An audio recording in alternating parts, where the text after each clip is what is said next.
तो guys almighty guidance के YouTube channel पर आपका हार्दिक स्वागत है। तो गाइज इस वीडियो में हम देखेंगे Jammu and Kashmir panchayat account assistant का जो हमने सिलेबस शुरू किया हुआ है उसमें अलग अलग टॉपिक्स और सब टॉपिक्स हैं। तो गाइज हम वीडियो बाय वीडियो सब देखते जा रहे हैं। तो इस वीडियो में हम देखेंगे फंडामेंटल राइट्स के पार्ट 6 को। तो गाइज मैं आपको बता दूं कि जो हमारा फर्स्ट वाला कंपोनेंट है general knowledge with special reference to Jammu and Kashmir, तो उसमें अगर कोई सबसे लंबा टॉपिक और सबसे इंपॉर्टेंट टॉपिक कोई है तो वो है फंडामेंटल राइट्स का। और ये काफी सारे राइट्स हैं और एक और भी रीजन है इनको अच्छे से डिक्टेट करने का, अच्छे से समझाने का, वो ये है कि ये फंडामेंटल राइट्स आप किसी भी एग्जाम में बैठेंगे आपको देखने को मिलेंगे। और जो इजी क्वेश्चंस इनसे बन सकते थे वो काफी सारे एग्जाम्स में हो भी चुके हैं।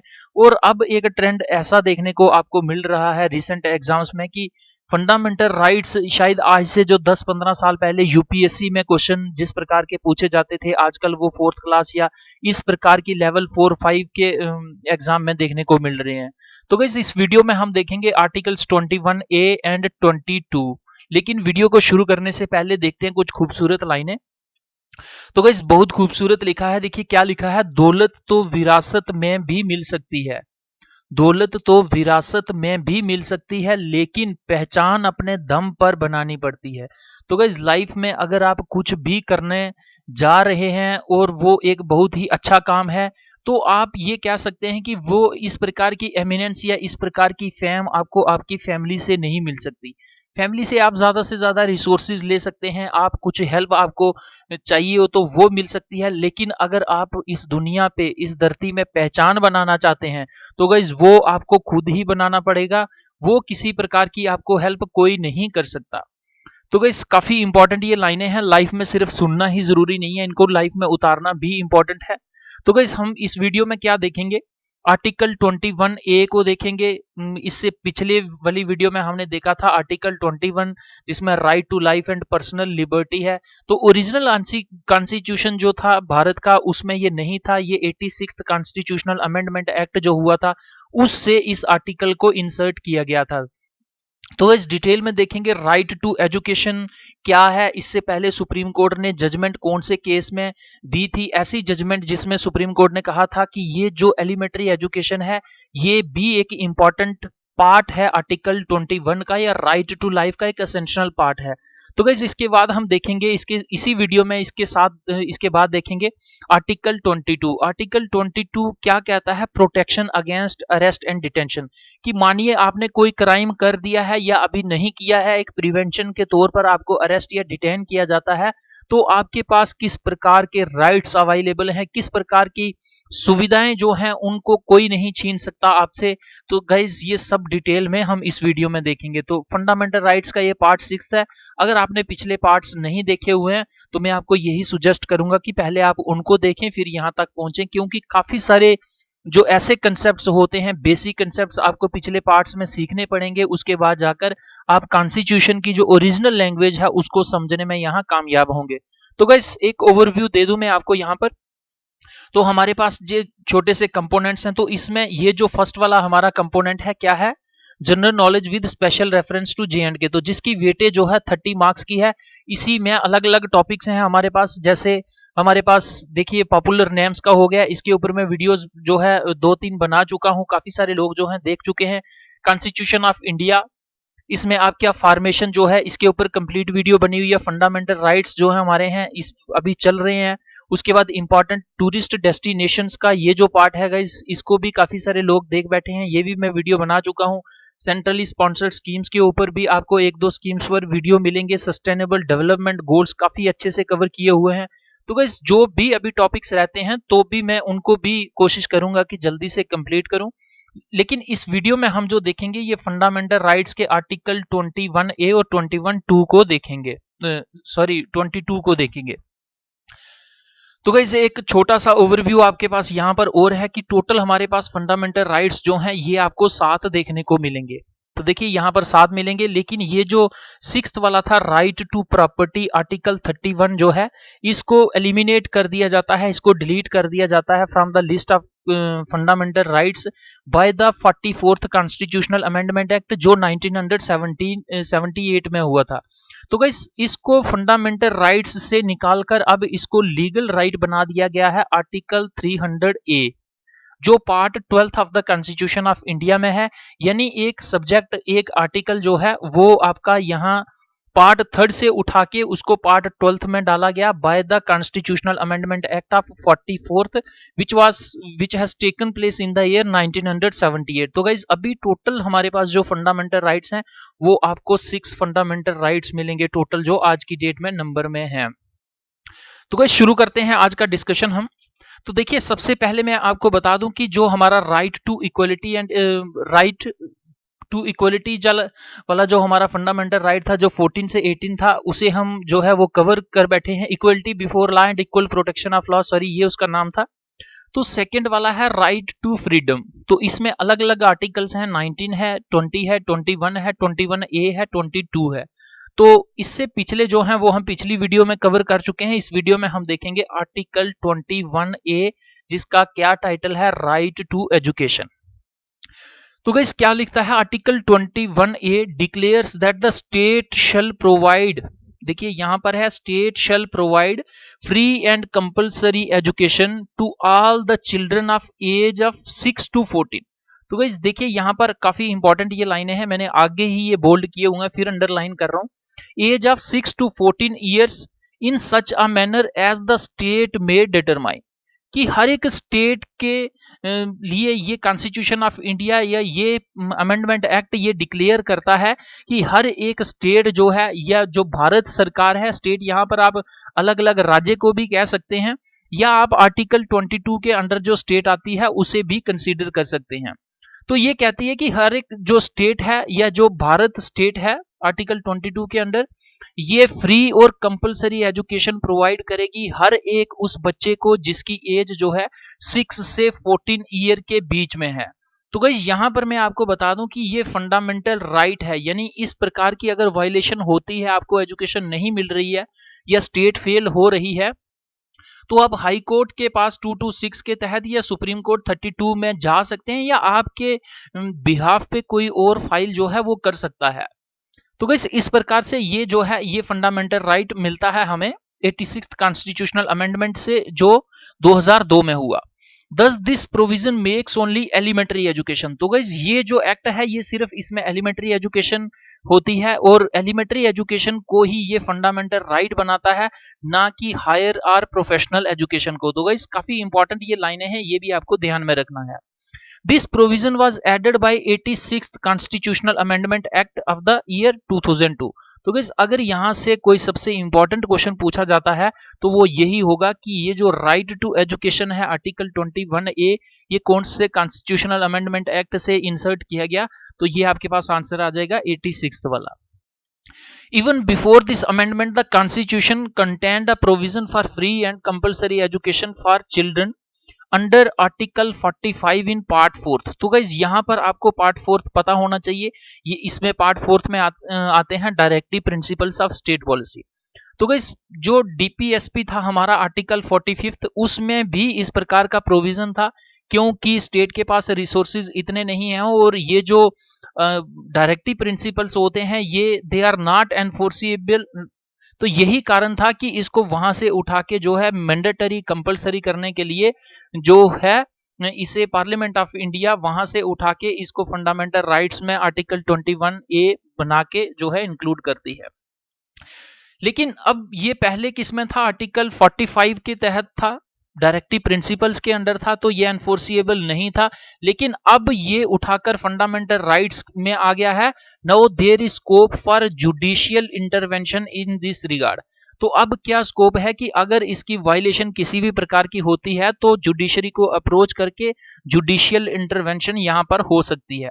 तो गाइस यहां पर मैं आपको एक इंपॉर्टेंट बात बता दूं कि सुप्रीम कोर्ट में 1989 में एक केस पहुंचता है, Mohini Jain versus state of Karnataka, जो इस केस का नाम है 1989। तो गाइस इसमें क्या होता है कि स्टेट ऑफ कर्नाटका जो है, कर्नाटका की गवर्नमेंट एक बिल निकालती है या एक प्रकार का ऑर्डर निकालती है कि जो वहां पर प्राइवेट इंस्टीट्यूशंस हैं, अगर उसमें जितनी सरकार ने एलोकेटेड सीट्स दी हुई हैं उसके अलावा अगर वो और रिक्रूटमेंट करते हैं और सीट्स फिल करते हैं तो उनसे मनचाही जो है फी कलेक्ट कर सकते हैं private institutions from the candidates.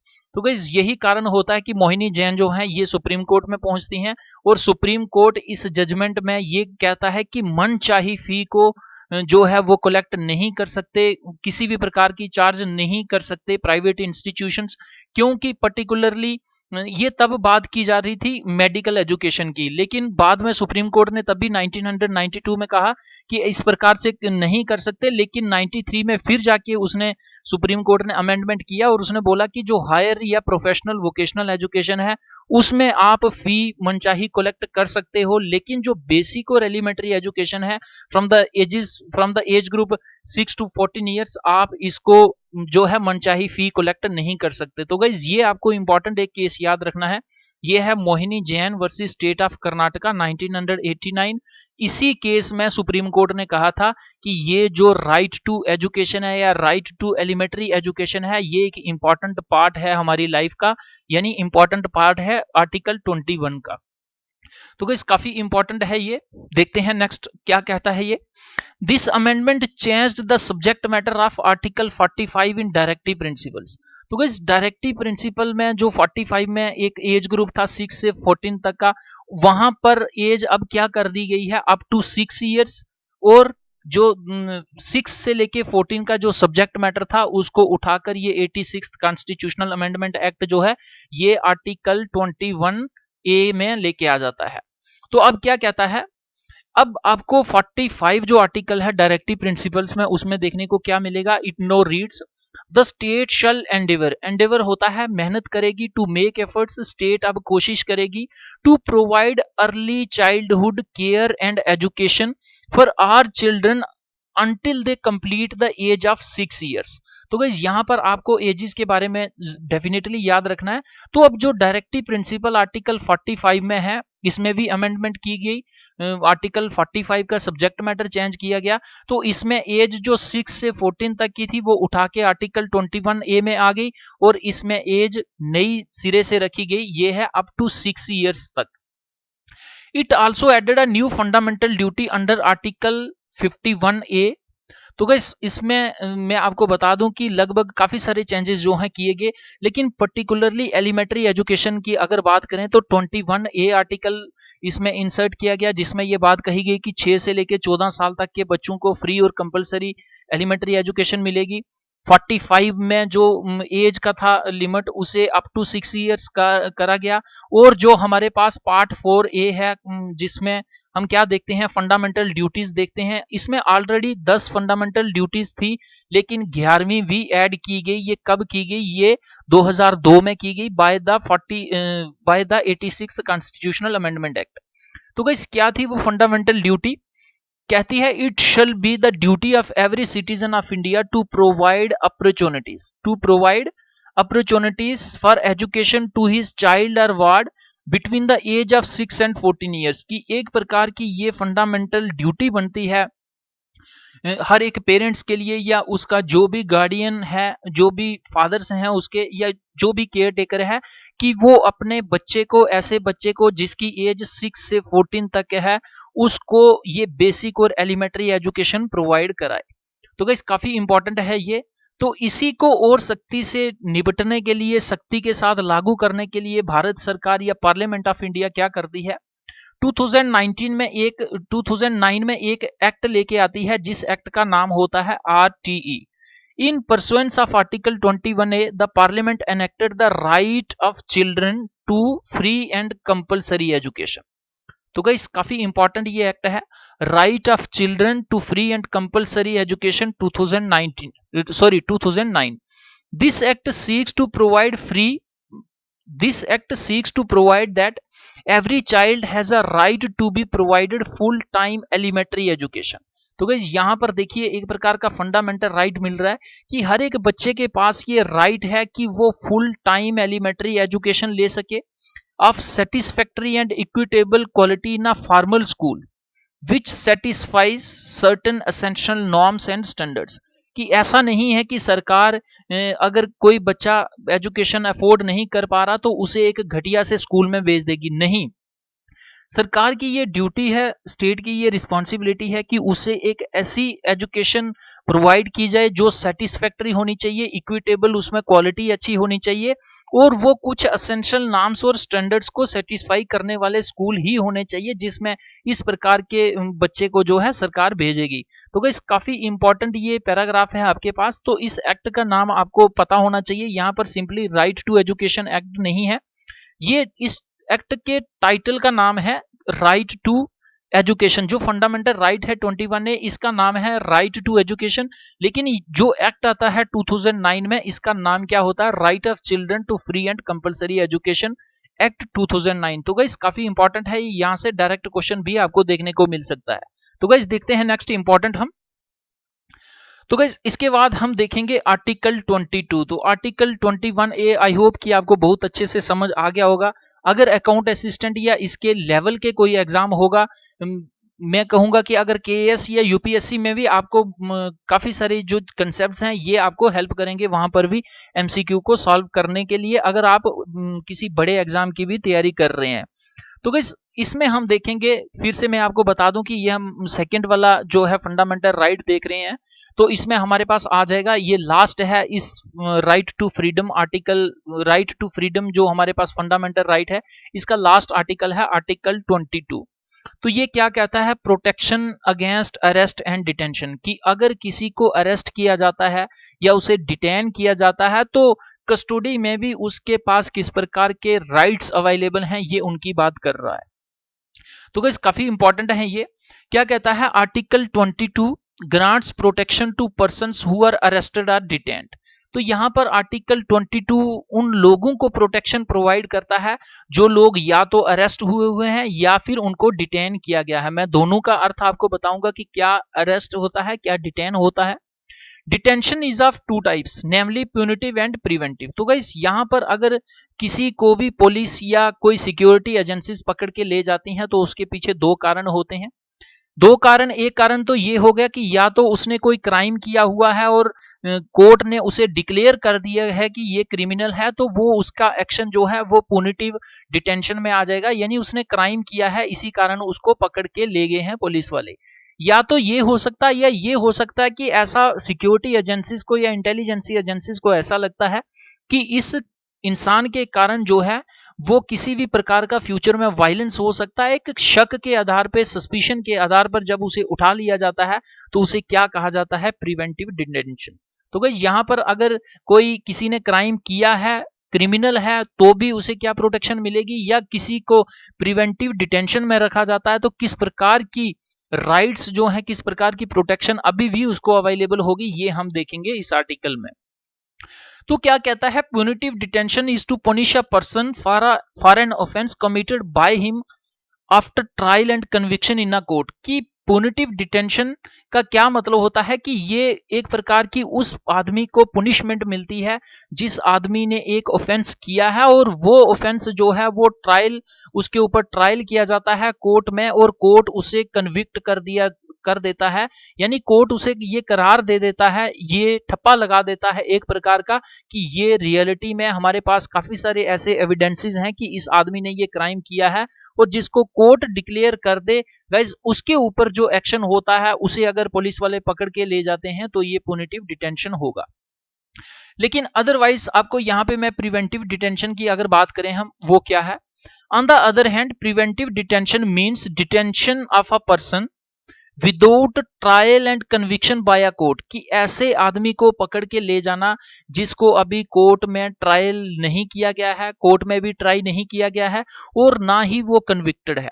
It's purpose is not to punish a person for a past offence, कि इस प्रिवेंटिव डिटेंशन का मतलब ये नहीं है कि उसने कोई पास्ट में क्राइम किया है तो उसके लिए उसे पुनिशमेंट मिलेगी, बट ये इसके लिए है, किसके लिए है, but to prevent him from committing an offence in the near future, कि वो अभी फ्यूचर में किसी प्रकार का अपराध ना करे, क्राइम ना करे, उसको रोकने के लिए जो है ये प्रिवेंटिव डिटेंशन का एक प्रकार का प्रोविजन हमारे कॉन्स्टिट्यूशन ऑफ इंडिया में है। दस preventive detention is only a precautionary major and based on suspicion. तो यहाँ पर आपको देखने को मिलेगा कि ये जो प्यूनिटिव डिटेंशन है, यहाँ पर क्राइम कर लिया है, क्राइम करने के बाद पुलिस वाले पकड़ के ले जा रहे हैं, लेकिन यहाँ पर क्या है, ये सिर्फ एक सस्पिशन के बेस पर ही उसे उठा के ले लिया जा रहा है। The article 22 has two parts. तो आपको यहाँ पर आर्टिकल 22 में दो पार्ट्स देखने को मिलेंगे। कौन कौन से? एक तो मैंने बता दिया कि एक तो आपको यहाँ पर प्यूनिटिव डिटेंशन है और दूसरा है preventive detention. First part deals with the cases of ordinary loss. तो गाइस यहाँ पर क्या है, दो केस कौन से हैं कि अगर किसी ने क्राइम किया है और वो कन्विक्टेड है, कोर्ट ने उसे कन्विक्टेड करार दे दिया गया है, तो उसके साथ क्या डील करेगा, उसके साथ ऑर्डिनरी लॉज डील करेंगे जो ऑलरेडी जो है भारत सरकार ने बनाए हुए हैं। जैसे जैसे प्रोविजंस उन लॉज के होंगे वैसे वैसे जो है उसको पनिशमेंट प्रोवाइड कराई जाएगी। लेकिन इसमें एक और भी पार्ट है, जैसे मैं आपको बता रहा हूं आर्टिकल 22 में दो पार्ट्स हैं। तो एक है जो क्राइम किया हुआ है उसमें जो एप्लीकेबल होंगे लॉज वो होंगे ऑर्डिनरी लॉज, और अगर क्राइम नहीं किया है, प्रिवेंटिव डिटेंशन में लिया गया है, तो उस पे कौन से जो है लॉज लागू होंगे, जो प्रिवेंटिव डिटेंशन लॉज भारतीय संसद ने या पार्लियामेंट ऑफ इंडिया ने अब तक बनाए हुए हैं। तो गाइस काफी इंपॉर्टेंट ये प्रोविजंस हैं, आपको याद रखने पड़ेंगे। इन डेप्थ नॉलेज आपके पास अगर होगी, किसी भी प्रकार का क्वेश्चन किसी भी एग्जाम में आता है तो आप बहुत अच्छे से उसे हैंडल कर लेंगे। तो वह सबसे पहले हम अब देखते हैं कि अगर प्यूनिटिव डिटेंशन में किसी को लिया गया है तो उसके पास किस प्रकार के प्रोटेक्शन अवेलेबल हैं अभी भी। तो गाइस यहां पर देखने को मिलेगा the first part of article 22 confers the following rights on a person who is arrested or detained under an ordinary law। तो गाइस यहाँ पर ऑर्डिनरी लॉ का मतलब कि उसने कोई क्रिमिनल एक्टिविटी की हुई है और उसे कोर्ट ऑफ जस्टिस जो है सुप्रीम कोर्ट या किसी भी जुडिशरी ने उसको कन्विक्टेड करार दे दिया हुआ है, तो उसके ऊपर ऑर्डिनरी लॉज लागू होंगे। लेकिन उसके पास अभी भी कुछ प्रोटेक्शंस अवेलेबल हैं। वो क्या प्रोटेक्शंस हैं? जैसे अगर पुलिस किसी को अरेस्ट करती है, किसी को पकड़ती है, तो पुलिस का सबसे पहला जो काम बनता है कि उसे इंफॉर्मेशन प्रोवाइड करना। वो क्या इंफॉर्मेशन है? To be informed of the grounds of arrest, कि तुम्हें अरेस्ट किया गया, किन ग्राउंड्स के ऊपर अरेस्ट किया गया है, ये सारी इंफॉर्मेशन डिलीवर करना उस डिटेन्यू के पास, ये भी प्रोटेक्शन है उसके पास। यानी अगर पुलिस इंफॉर्मेशन उसको नहीं देती है, उसे ये नहीं बताती, ये बात यहां पर की जा रही है कि अगर प्यूनिटिव डिटेंशन है यानी उसने क्राइम किया गया है और कन्विक्टेड है, उसके बाद की बात है ये। अगर प्रिवेंटिव डिटेंशन है तो उसके लिए अलग प्रोविजंस होंगे, वो मैं आपको नेक्स्ट बताऊंगा। तो यहाँ पर एक उसके पास ये अवेलेबल है कि उसे सबसे पहले ये बताया जाएगा कि तुम्हें अरेस्ट किया गया है, किन ग्राउंड्स के ऊपर अरेस्ट किया गया है, ये उसका फंडामेंटल राइट है ये इंफॉर्मेशन लेने का। सेकंड है right to consult and be defended by a legal practitioner. तो गाइस यहाँ पर ये राइट है उसके पास कि वो अपना कोई वकील कर सकता है, किसी भी एडवोकेट या कोई ऐसा इंसान जो लीगली प्रैक्टिस करता है उसे ये हायर कर सकता है और उसके द्वारा जुडिशरी में अपने आप को डिफेंड कर सकता है, अपने आप को जो है इनोसेंट प्रूव कर सकता है अगर उसने ये क्राइम नहीं किया हुआ है। तो गाइस थर्ड उसके पास प्रोटेक्शन क्या है? Right to be produced before a magistrate within 24 hours including the journey time. तो गाइस काफी इंपॉर्टेंट ये है, यहां पर देखिए इंक्लूडिंग द जर्नी टाइम है कि अगर किसी को क्रिमिनल यानी क्रिमिनल केस में कोर्ट ने उसे कन्विक्टेड करार दे दिया है और उसके पास उसको पुलिस जो है वो अरेस्ट करती है, तो पुलिस अरेस्ट कर सकती है उसको और 24 घंटे से ज्यादा नहीं उसके पास रख सकती, क्योंकि 24 घंटे के अंदर अंदर पुलिस को उसे मैजिस्ट्रेट के पास यानी जुडिशरी के पास प्रोड्यूस करना होगा और फर्दर एक्शन क्या करना है इस सब की परमिशन लेनी होगी। इसमें जो उसका जर्नी टाइम है ये भी इंक्लूड होगा। तो गाइस काफी इंपॉर्टेंट ये लाइन है, यहाँ पर जो प्यूनिटिव डिटेंशन है यहाँ पर जर्नी टाइम इंक्लूड होगा और जो हमारे पास प्रिवेंटिव डिटेंशन नेक्स्ट स्लाइड में देखेंगे उसमें जर्नी टाइम इंक्लूड नहीं होता है। तो गाइस ये प्रोटेक्शन जो हैं अभी भी अवेलेबल हैं एक डिटेन्यू को। नेक्स्ट कहता है फोर्थ वाले में right to be released after 24 hours unless the magistrate authorises further detention, कि 24 घंटे के अंदर वो मैजिस्ट्रेट के पास जाकर पुलिस उसे नेक्स्ट डिटेंशन का ऑर्डर ले सकती है। अगर ऐसा नहीं होती तो उसका ये फंडामेंटल राइट बनता है कि पुलिस उसे रिलीज करेगी, उसे किसी प्रकार से अरेस्ट या अपनी कस्टडी में नहीं रख सकती। तो गाइस नेक्स्ट इंपॉर्टेंट और एक्सेप्शन बता रहा है, these safeguards are not available to an enemy alien और अ पर्सन अरेस्टेड और detained under a preventive detention law. तो मैंने आपको बता दिया कि ये सारी प्रोटेक्शंस तब अवेलेबल हैं जब आप पुनिटिव डिटेंशन में हो, ना कि आप प्रिवेंटिव डिटेंशन में हो। तो गाइस काफी इंपॉर्टेंट ये लाइनें हैं। आप अगर किसी अच्छे एग्जाम की तैयारी कर रहे हैं, जैसे एसएससी का हो गया, यूपीएससी का हो गया, या आप किसी अपने स्टेट में बड़े एग्जाम की तैयारी कर रहे हैं, तो आपसे ये जो ग्राउंड्स हैं कि किस प्रकार की राइट्स उसे प्यूनिटिव और प्रिवेंटिव में मिलती हैं, तो यहाँ पर आपको मैच करने के लिए किसी भी प्रकार का इस नॉलेज से क्वेश्चन पूछा जा सकता है। तो गाइस काफी इंपॉर्टेंट ये लाइनें हैं, याद रखनी होंगी। तो गाइस ये तो मैंने बता दिया आपको पार्ट 1 वाला जो आर्टिकल 22 का था, जिसमें पुनिटिव डिटेंशन की बात की गई।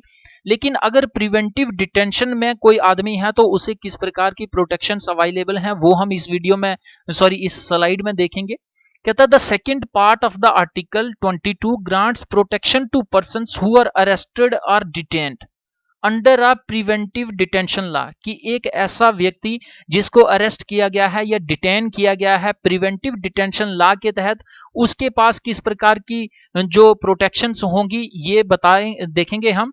लेकिन आपको यहाँ एक चीज और ध्यान रखनी है कि ये जो प्रोटेक्शन है प्रिवेंटिव डिटेंशन वाली, ये सिटीजन्स ऑफ इंडिया को भी अवेलेबल हैं और जो एलियंस हैं उनको भी अवेलेबल है। और ये क्या क्या है इनमें, ये हम डिटेल में ये 3 देखेंगे। तो फर्स्ट वाली क्या है हमारे पास, the detention of a person can not exceed 3 months unless advisory board reports sufficient cause for extended detention. The board is to consist of judges of a high court. तो गाइस अगर किसी भी इंसान की जो है प्रिवेंटिव डिटेंशन की जाती है तो उसे हर एक 3 महीने में रिन्यू करना पड़ेगा, या उसे आप मैक्सिमम 3 महीने कर सकते हैं। तो हालांकि बाद में एक 1978 में एक एक्ट भी आता है जिसमें ये पीरियड 3 महीने से 2 महीने कर दिया गया, लेकिन 1978 से लेके 2020 चल रहा है आज की डेट में, और वो 2 महीने अभी तक फोर्स में नहीं आए हैं, यानी जो करंट में सिचुएशन है वो अभी भी 3 महीने की है। तो गाइस अगर आप जम्मू कश्मीर से अकाउंट असिस्टेंट की तैयारी कर रहे हैं तो रिसेंटली ये प्रिवेंटिव डिटेंशन आर्टिकल 370-35 एब्रोगेशन के बाद ये काफी ज्यादा न्यूज में रही थी, क्योंकि काफी सारे जो लीडर्स हैं जम्मू और कश्मीर के वो प्रिवेंटिव डिटेंशन में रखे गए थे। तो इसका पीरियड क्या है, 3 महीने है आज की डेट में। तो गाइस क्या है कि 3 महीने के बाद अगर एडवाइजरी बोर्ड रिपोर्ट करता है कि इसे और आप एक्सटेंड कर सकते हैं डिटेंशन को, तो कर सकते हैं, अदरवाइज नहीं कर सकते। This board is to consist of जजेस ऑफ अ हाई कोर्ट। अब ये बोर्ड कौन बनेगा इस प्रकार की प्रिवेंटिव डिटेंशन को देखने के लिए, ये आपके हाई कोर्ट के जो जजेस होंगे उनसे कंसिस्टेड होगा। तो सेकंड क्या है, यानी जो प्रिवेंटिव डिटेंशन में आदमी है उसके पास ये राइट है कि 3 महीने मैक्सिमम उसे रखा जा सकता, इससे ज्यादा नहीं रखा जा सकता।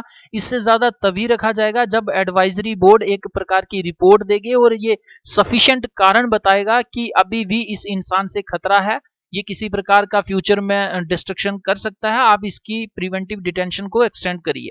तो गाइस नेक्स्ट ग्राउंड जो इसको प्रोटेक्शन अवेलेबल है, the grounds of detention should be communicated to the detenu, कि किन ग्राउंड्स के बेस पर, मैंने आपको बताया कि प्यूनिटिव डिटेंशन में भी ग्राउंड्स बताना बहुत जरूरी है, तो यहां पर भी ये बहुत जरूरी है कि जो आदमी डिटेन किया गया है उसको ये बताना जरूरी है कि तुमसे हमें किस प्रकार का खतरा था और इस कारण तुम्हें जो है डिटेन किया गया है।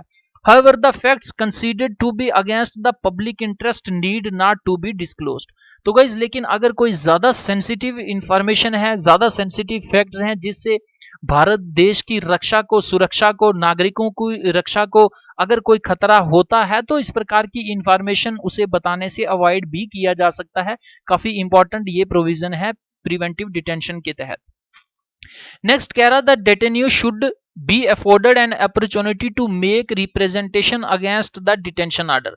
तो गाइस मैंने आपको बता दिया कि प्यूनिटिव डिटेंशन में भी जैसे उसके पास एक प्रकार का लीगल हेल्प या लीगल प्रोसीजर को अपनाने का एक हथकंडा उसके पास है, तो यहाँ पर भी जो डिटेन किया गया व्यक्ति है वो किसी प्रकार की लीगल प्रैक्टिशनर को कंसल्ट करके यहाँ पर अपनी रिप्रेजेंटेशन बना सकता है, इस अपने डिटेंशन ऑर्डर के खिलाफ बोल सकता है। तो गाइस काफी इंपॉर्टेंट ये प्रोविजंस हैं।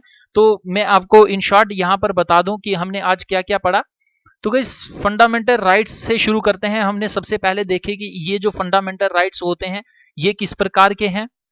उसके बाद हमने देखा आर्टिकल 21A किस प्रकार के प्रोविजंस जो हमने देखे कि किस प्रकार से जो provisions 86th constitutional amendment act 2022 से ऐड किए गए। उसके बाद हमने इंपॉर्टेंट देखा कि ये किस प्रकार से डायरेक्टिव प्रिंसिपल से 45 का जो सब्जेक्ट मैटर था वो उठ के 21A में आता है। 45 में एज को रिड्यूस करके अप टू 6 ईयर्स रखा जाता है और इसके साथ साथ एक फंडामेंटल ड्यूटी भी ऐड की जाती है।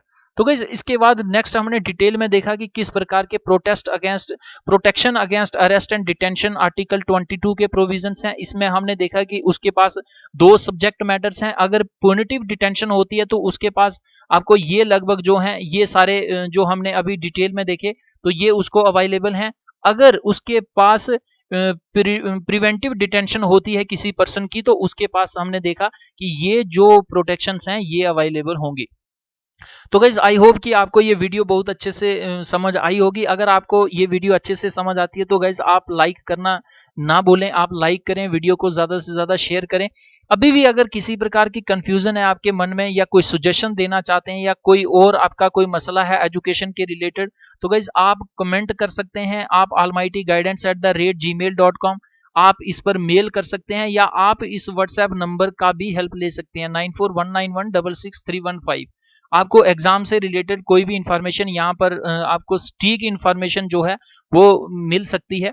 तो गाइस फेसबुक पर भी आप हमारे साथ जुड़ सकते हैं, काफी सारी इंफॉर्मेशन यहाँ पर भी शेयर की जाती है। लेकिन मैं आपको बता दूं सबसे जो इंपॉर्टेंट पार्ट है वो है हमारा टेलीग्राम का। तो गाइस जब तक आपकी सिलेक्शन नहीं होती, आप कॉम्पिटिटिव एग्जाम को क्लियर नहीं करते, मैं आपको बता दूं कि ये टेलीग्राम एप्लीकेशन जो है ये आपके लिए बहुत हेल्पफुल होगी। इसका क्या तात्पर्य है, क्या बेनिफिट मिलेगा, मैं बताता हूँ। गाइस हर एक वीडियो का पीडीएफ जो है आपको टेलीग्राम पर फ्री ऑफ कॉस्ट मिलेगा। अर्ली मॉर्निंग काफी सारे न्यूज़पेपर्स शेयर किए जाते हैं, वो भी आपको यहाँ फ्री ऑफ कॉस्ट मिलेंगे। वाजीराम, द्रोणाचार्य, दृष्टि, काफी सारी जो इनसाइट्स आईएएस या फिर और भी जो एमिनेंट इंस्टीट्यूशंस हैं उनकी जो मंथली करंट अफेयर्स की मैगजीन्स आती हैं वो भी आपको पीडीएफ फॉर्म में यहाँ पर फ्री ऑफ कॉस्ट मिलेंगी। इसके अलावा जो कॉम्पिटिटिव एग्जाम्स की पीडीएफ फॉर्म में बुक्स हैं गाइज वो भी आपको मिलेंगी। कहने का तात्पर्य ये है कि काफी सारा मटेरियल जो है बुक्स के रिलेटेड या इंफॉर्मेशन आपको फ्री ऑफ कॉस्ट इस टेलीग्राम चैनल पर मिलेगी। काफी अच्छा टेलीग्राम ये चैनल है, जैसे आप व्हाट्सएप ऑपरेट करते हैं ऐसे ही इसको भी करना है।